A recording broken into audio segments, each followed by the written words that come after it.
Pemirsa, seorang pelajar di Ogan Komering Ulu Selatan, Sumatera Selatan tewas dibunuh oleh temannya sendiri.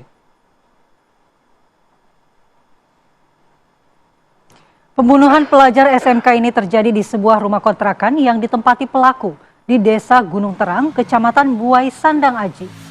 Korban dan pelaku yang merupakan teman satu sekolah. Korban menginap dan terjadi percekcokan yang berujung penikaman kepada korban.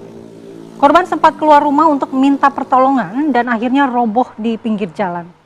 Korban meninggal saat dilarikan ke rumah sakit dan saat ini pelaku telah diamankan di Mapolres Oku Selatan guna menjalani pemeriksaan lanjutan.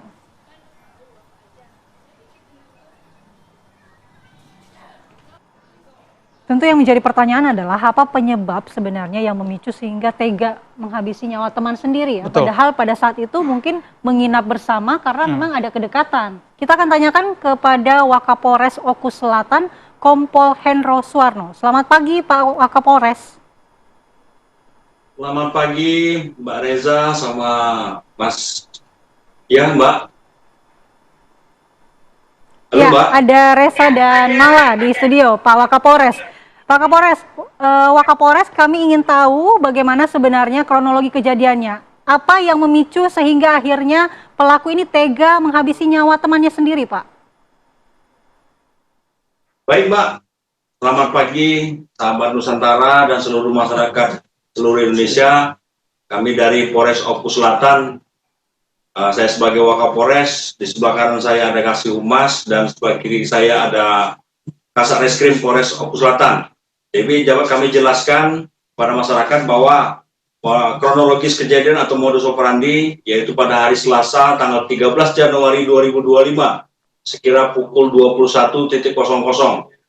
Jadi korban, dalam hal ini anak korban, karena dia masih di bawah umur, jadi kami sebut sebagai anak korban, pulang datang ke kontrakan pelaku untuk mencari keberadaan pelaku atau anak pelaku. Kemudian pada saat tiba di kontrakan, anak korban ini tidak menemukan keberadaan anak pelaku. Sehingga anak korban memutuskan untuk menunggu. Jadi menunggu sampai tertidur di kontrakan yang bersangkutan. Kemudian pukul 5.00 yaitu anak pelaku pulang ke kontrakannya dan bertemu dengan anak korban. Setelah itu anak korban memaksa pelaku untuk menggadaikan HP dan menjual tabung gas. Jadi kronologisnya sebagai untuk menggadaikan HP, menjual tabung gas, karena antara anak korban dengan pelaku ada permasalahan sebelumnya, yaitu permasalahan uang. Karena makanya menjual tabung gas kepada orang tua pelaku. Kemudian karena pelaku tidak mau membayar, anak korban tidak mau membayar, kemudian anak pelaku kesal sehingga mengambil pisau yang di atas lemari lalu menusukkannya ke tubuh anak korban sebanyak 4 kali sehingga mengakibatkan anak korban luka tusuk dan kehabisan darah yang mengakibatkan anak korban meninggal dunia. Demikian Mbak. Oke, kalau kita runut kedekatan antara anak pelaku dan anak korban seperti apa? Apakah mereka memang sangat dekat? Jadi antara anak korban dengan anak pelaku yaitu dalam satu sekolah. Jadi dalam satu sekolah karena ini teman akrab dan sudah kenal lama, Mas. Baik. Ya, Pak Hendro, apakah kedua anak ini yang tadi disebutkan ada permasalahan terkait uang, apakah itu permasalahan hutang piutang dan apa sebenarnya tujuan penggunaan dari uang tersebut jika memang itu adalah hutang piutang, Pak Wakapolres? Jadi kami jelaskan kembali Mbak, untuk sementara hasil dari pemeriksaan kami itu bukan masalah hutang piutang, tapi karena untuk keperluan sehari-hari antara anak korban. Jadi mungkin untuk keperluan sehari-hari, jadi di antara pelaku dua orang ini untuk kegiatan sehari-hari gitu Mbak. Oke.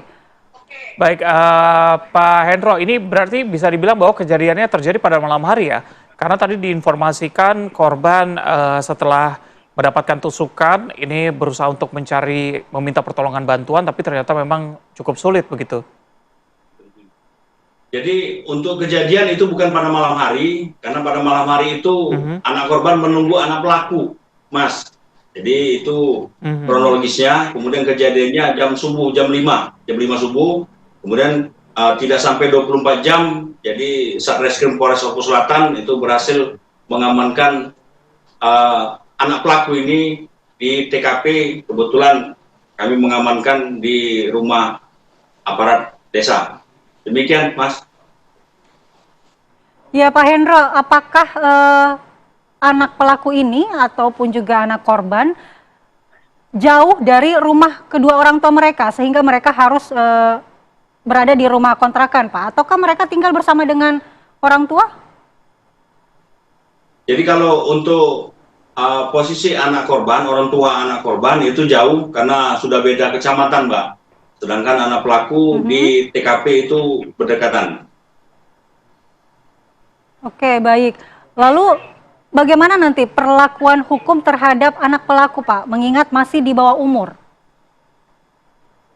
Jadi begini, Mbak, jadi kami menerapkan untuk pasal terhadap anak ini, yaitu pasal 80 ayat 3 Undang-Undang 17 tahun 2016. Jadi perubahan atas Undang-Undang nomor 23 tahun 2002 tentang perlindungan anak. Junto pasal 76 ayat C Undang-Undang nomor 35 tahun 2014 atas perubahan Undang-Undang nomor 23 tahun 2002 tentang perlindungan anak, Mbak. Kemudian untuk ancaman hukumannya di sini paling lama 15 hari, 15 tahun, ulangi 15 tahun, namun karena anak-anak masih di bawah umur, ya kan, dipotong sepertiga, dipotong sepertiga, paling maksimal 10 tahun. Demikian, Mbak.